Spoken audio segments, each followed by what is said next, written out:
ജനാധിപത്യ സർക്കാർ എടുക്കുന്ന തീരുമാനങ്ങൾ ഇരുമ്പുലൊക്കെയല്ലെന്ന് മന്ത്രി KB ഗണേഷ് കുമാർ. ശബരിമല യുവതീ പ്രവേശനത്തിൽ സർക്കാർ നിലപാടുമായി ബന്ധപ്പെട്ട ചോദ്യത്തിലാണ് മന്ത്രിയുടെ പ്രതികരണം. NSSന്റെയും SNDPയുടെയും നിലപാടുകൾ മാനിക്കും. ശബരിമല വിഷയം മുൻ തെരഞ്ഞെടുപ്പുകളിൽ പ്രതിഫലിച്ചിട്ടില്ലെന്നും KB ഗണേഷ് കുമാർ പറഞ്ഞു. അതെ, ആക്ഷേപിക്കേണ്ട കാര്യമില്ല. ഇത് ഡെമോക്രസിയാണ്. ഈ ഡെമോക്രസിയിൽ ഒരു തീരുമാനം ഇരുമ്പോലൊക്കെയല്ല. അപ്പോൾ ചില തീരുമാനങ്ങൾ ചില സമയത്ത് എടുക്കും.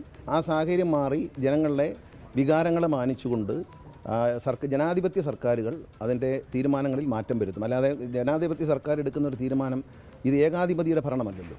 അപ്പോൾ LDF ചർച്ച ചെയ്യും. അങ്ങനെ ചർച്ച ചെയ്തിട്ട് ജനവികാരം എന്താണെന്ന് മനസ്സിലാക്കി അതനുസരിച്ച് ജനങ്ങളുടെ താല്പര്യത്തിനനുസരിച്ച് ഭരിക്കാനാണ് ജനാധിപത്യം. ആചാരലംഘനം പാടില്ല എന്നുള്ളത് തന്നെയാണ് സർക്കാരിൻ്റെ തീരുമാനം. ആചാരലംഘനം പാടില്ല എന്ന്. അതിനകത്ത് നേരത്തെ എടുത്ത നിലപാടിൽ തെറ്റുണ്ടെങ്കിൽ അത് തിരുത്തും.